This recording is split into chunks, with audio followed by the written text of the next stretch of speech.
мало село скриено меѓу планини, започнува едно поинакво патување.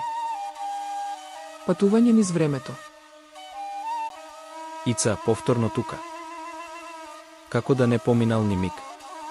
Но денес местово има некоја длабочина. Се чувствува поинаку, не мислиш? Да, пладневната светлина го прави селото да изгледа како жива слика. Целото место зрачи со спокој, како да чува нешто важно во себе. Погледни ја масата, книгата е сменета. Зелена е. И со меки корици. Вистина и доверба. Звучи сериозно. Со исти наслов како вчера, но со зелена боја. Ајде да видиме што ќе ни открие овој пат и што ќе научиме. Добар ден, патници низ времето. Јас сум книгата на вистината и довербата. Подготвена сум да ве поведам на патување низ времето. Леле Ацеј оваа книга зборува. Фантастично, ајде да видиме што може да не научи. Што мислиш какво прашање да поставиме поврзано со вистина и доверба? Нели вчера сакавме да прашаме за тоа што се фијат пари и како се креираат?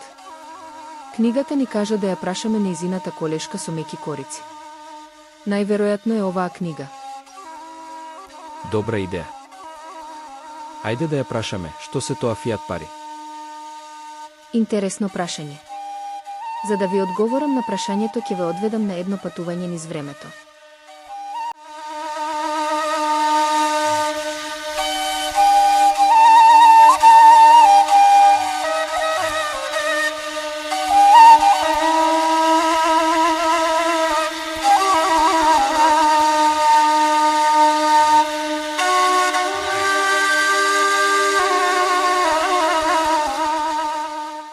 Аце, каде сме? Ова не е Белица како што ја знам. Во Белица сме, ама во 1694 година. Интересно. Што се случува во оваа година? Оваа година се основа банката на Англија и со тоа почнува почетокот на системот на пари од долг. Значи фијат парите почнуваат во Англија? Не. Во Кина, во 10-тиот век користат фијат пари, хартија која вреди само затоа што царот наредил. Чиста доверба. Значи веќе таму користеле пари од воздух? Да. Во истиот период во Европа златото било пари. Во голем период не се дозволувала камата, и за Библијата и Куранот каматата е грев. Значи нема камата, нема банкарски трикови. Само злато? Точно, но во 15-тиот и 16-тиот век таа забрана се олабавува. Во тоа време луѓето почнуваат да го чуваат златото кај златари. Тие им издавале хартиени потврди за депонираното злато. А тие потврди станале пари? Да. Луѓето почнале да ги користат за плаќење. Но златарите смислиле трик. Сватиле дека ретко кој доаѓа да си го земе златото, па почнале да издаваат повеќе потврди отколку што имале злато. Со тоа создаваат пари што не постојат, само на хартија. Чекај.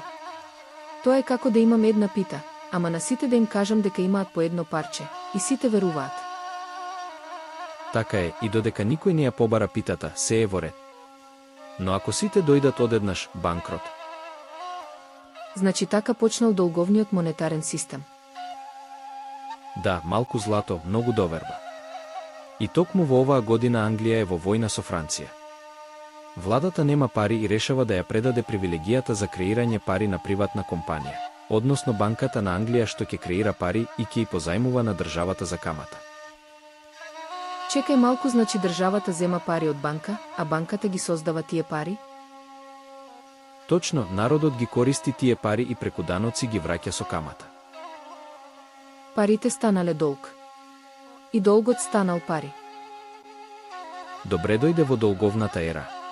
Ица. Овој модел ќе се прошири и во други држави. Но почнал токму тука. На врвот на една планина од доверба. И ние тука, на врвот на Белица. Ама со отворени очи. Да. Дали сакаш да патуваме понатаму за да дознаеме како се проширувал овој систем низ други држави? Да, ајде да патуваме низ времето.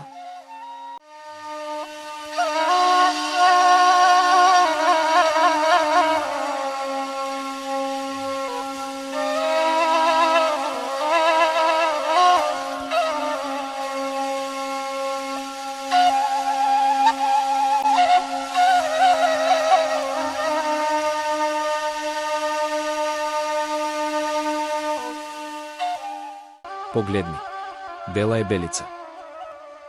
Гледај го снегот, како тивко го покрил селото, како бело кебе врз приказна што допрва ќе се открие. Колку е мирно. И тивко. Мислам дека сме точно пред Божик, животот тлее, ама нешто ново се случува. Датумот е 23 декември 1913 година. Во САД се носи еден важен закон, Федералниот резервен акт, со кој се создава Федералниот резервен систем, познат како ФЕД. ФЕД тоа е Централната банка на САД, нели? Да. Со неговото формирање, државата доделува на ФЕД моќ да издава долари и да ја контролира количината на пари во економијата. Многу важно е дека таа не е државна институција. Тоа е приватна компанија со државна дозвола, која добива исклучиво право да издава долари и да управува со монетарната политика. Со тоа, парите веќе не се врзани директно со злато, туку со одлуки и доверба. Од тој момент, доларот полека почнува да се одвојува од златото, не физички веднаш, но психолошки и правно, почнува транзицијата кон она што денес го нарекуваме фиат пари. Значи фиат пари се пари што немаат покритие во злато? Точно, фиат пари не се вредни поради самиот материјал од кој се направени, туку затоа што државата со закон вели дека се пари, и луѓето им веруваат. Зборот фиат да значи нека биде така. Одлука со закон. Па значи целата вредност лежи во довербата? Во довербата и во контролата. Со ФЕД почнува систем каде што централен орган може да ги зголемува или намалува парите, зависно од економските потреби. Но тоа носи и одговорност и последици. Во исто време приватните банки добиваат привилегија да креираат пари од ништо. Чекај, значи тие пари не постоеле пред тоа? Да, тоа се пари создадени преку кредити. Тоа се вика долговни пари, пари што постојат само затоа што некој треба да ги врати со камата. Ама тоа звучи ризично. Значи колку има побарувачка за кредити во економијата, фактички толку пари се создаваат. Дали може да ми кажеш со бројки колку пари се создадени на овој начин? Да, но за тоа мора да патуваме во иднината каде имаме податоци за тоа. Во ред. Ајде да патуваме низ времето.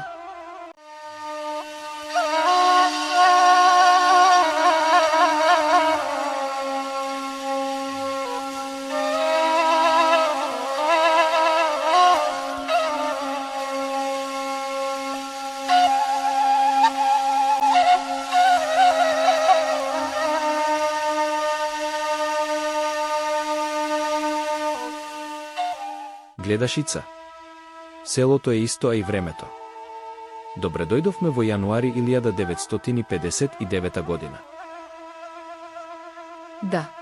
Се изгледа така мирно, а светот надвор од оваа убавина веројатно не мирува. Воопшто не. Ова е почеток на едно ново доба, ера на растечки пари. Во овој момент, вкупната количина на долари во американската економија изнесува 286,6 милијарди долари. Звучи многу. Тоа е, но ќе стане уште повеќе. Ова е првата година за која имаме сигурни податоци за вкупната парична маса. Од тука почнува приказната за голем раст на парите. И тоа не е случајно, нели? Не, ова е време по Втората светска војна, кога економијата расте, САД доминираат глобално и довербата во доларот е силна. Но истовремено, зад кулисите, доларот веќе не е целосно златен како порано. Се уште има златна поддршка, нели? Да, но само за држави, не за граѓани. Од 1933 година, американците не смеат да чуваат злато. Доларот важи, но е делумно поддржан со злато. И полека, приватните банки започнуваат да креираат долари преку кредити. Значи, од оваа точка почнува вистинскиот раст на фиат пари? Токму така. Дали сакаш да продолжиме со нашето патување? Да, ајде да патуваме низ времето.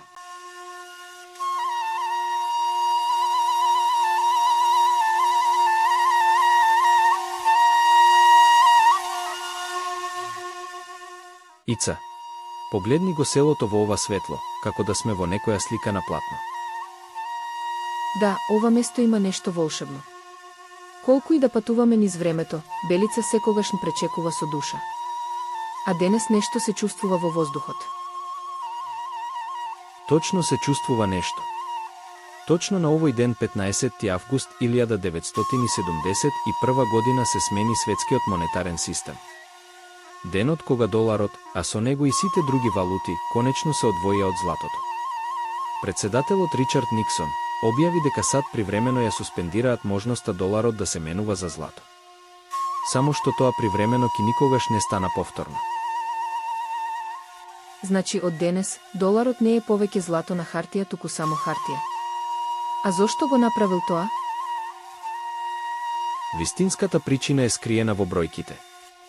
Во јануари 1959 година, кога почнавме да патуваме, во оптек имаше 286,6 милиарди долари. Знаеш колку има сега, оваа година? Колку? Повеќе од 710 милиарди долари. За само 11 години, паричната маса се зголемила за 150%. И бидејќи имало повеќе долари во оптек отколку злато во американските резерви, Франција и други земји почнале да бараат да ги заменат своите долари за злато. И тогаш? САД сфатиле дека ако продолжи така, ќе го изгубат целото злато. Затоа Никсон решава, крај на златната врата. Од денес, доларот и сите валути стануваат фиат, пари кои немаат реална вредност, туку се засновани на довербата во државата. Тоа значи дека сега парите не се поддржани со ништо? Па тоа е како да градиш куќа врз облаци. Точно, само со закон и политичка волја. И со тоа почнува нова ера, ера на инфлација, експанзија на долг и нови финансиски кризи. Парите почнаа да зависат од долгови. Каква иронија! Се чини како светот да влегува во ново поглавје, но не сум сигурна дали е подобро или само попогодно за некој друг. Е токму затоа сме тука. Да разбереме. Да поставиме прашања. И можеби да најдеме поинаков пат. Дали сакаш да продолжиме понатаму со патувањето? Да, ајде да патуваме низ времето.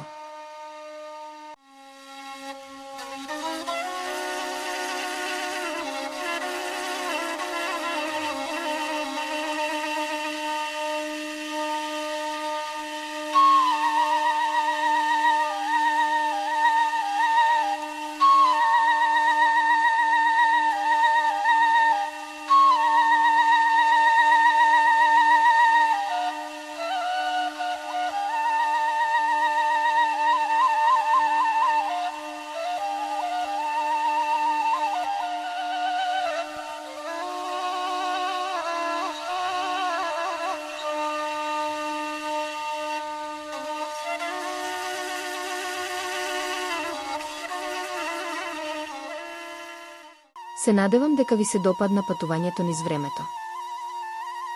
Да. Прекрасно патување. Што мислиш ти, Ица? Да, убаво беше. Забавно и едукативно патување. Мило ми е што ви се допадна патувањето. Дали сега ви е јасно што се фиат пари? Мене сега ми е јасно. Фиат пари се пари кои немаат реална вредност, туку се засновани на доверба во државата. Примарно количината на фиат пари во економијата е одредена од побарувачката на кредити. Тебе ти е јасно, Ица? Да, и мене ми е јасно, и јас би додала дека фиат парите се креираат преку долг. Да, така е, Ица. Но нели ние сакавме да дознаеме за создадената количина на фиат пари, денари? Се сеќаваш, тоа го проверувавме вчера со потрошувачката кошница и количината на денари ни е потребна за да утврдиме дали е девалвирана неговата вредност преку зголемување на количината. Да, во право си, Аце. Ајде да патуваме низ времето и да видиме колку денари се создадени. За жал, јас имам моќ да ве одведам само на едно патување низ времето на ден. Доколку сакате денес да го дознаете тоа, може да ја отворите интернет страницата еднапара.org. Добра идеја. Но имам мал проблем. Вчера не ја снимив лозинката на бесплатната интернет мрежа Белица 5.0, па сега немам интернет. Тоа не е проблем. Лозинка за мрежата е Белица 5.0 со голема буква. Ти благодарам. Се поврзав. Каде да ја најдам информацијата за количината на фиат пари денари? Кликни на во менито на табот Фиат и потоа избери македонски денар. Ја пронајдов. Погледни ица. Во јануари 2003 година имало вкупно околу 62 милиарди фиат пари изразени во денари во Македонија и за период од 22 години количината се зголемила на 515 милиарди денари. Тоа е зголемување за околу 7 пати. Па тоа е многу. Од минатото патување знаеме дека количината на златото се дуплираше на секој 50 години, а фиат парите во Македонија гледаме дека за 22 години се зголемиле за околу 7 пати. Ица погледни. Како расте количината на фиат пари, така цената на златото во денари се зголемува. Цената на златото во истиот период се зголемила за 641%. Значи тоа е причината зошто денес ни требаат повеќе пари за потрошувачката кошница. Да. Не само што цените растат, туку и нашите пари вредат се помалку. Денарот изгубил речиси 90% од вредноста во однос на златото. Сега ја гледате вистината. Парите се приватизирани. Најголемата количина фиат пари, денари, е создадена од приватните комерцијални банки во процесот на издавање на кредити. Со повеќе денари, секој денар станува помалку вреден. Тоа значи дека за иста потрошувачка кошница треба се повеќе денари. Значи со зголемувањето на количината на пари сите што штедат во фиат пари губат. Ако некој губи, мора некој да добива? Да, точно е, народот и државата губат, а приватните банки добиваат, бидејќи имаат привилегија да создаваат пари од ништо. За 15 години тие оствариле околу 500 милиони евра профит од таа привилегија, додека државата загубила околу 1 милиарда евра. Повеќе информации има на еднапара.орг во делот едукација, долговна стапица. Интересно, сите ние за пари мора да работиме, а приватните банки да креираат пари од ништо. Кога парите се креираат од ништо, зошто тогаш да немаме пример Момировска банка, Костеска банка, Соколеска банка? Да има секоја фамилија своја банка. На тоа прашање ќе оставам народот да го одговори. Во ред. Како да се заштитиме од намалување на вредноста на фиат парите? Дали постои алтернатива на фиат парите? Се е прашање на лична доверба. Вчера разговаравте со мојата постара колешка со тврди корици, се надевам научивте нешто. Постои нов вид на пари, дигитални пари, што се појави со развојот на нова технологија. Не се создаваат преку долг, не зависат од банки и нивната количина е однапред одредена. Дигитални пари. Како се создаваат тие пари? За тоа прашање најдобро ќе ви одговори мојата помлада колешка со тврди корици, која ќе биде утре на смена. Во ред. Што викаш, Ица, сега да одиме и утре повторно да дојдеме? Во ред, Аце. Добра идеја. Утре ќе дознаеме како се создаваат дигитални пари. Ти благодариме, книго, за се. Се гледаме некој нареден пат. Пријатно. Пријатно. Пријатно, патници низ времето. До наредниот пат.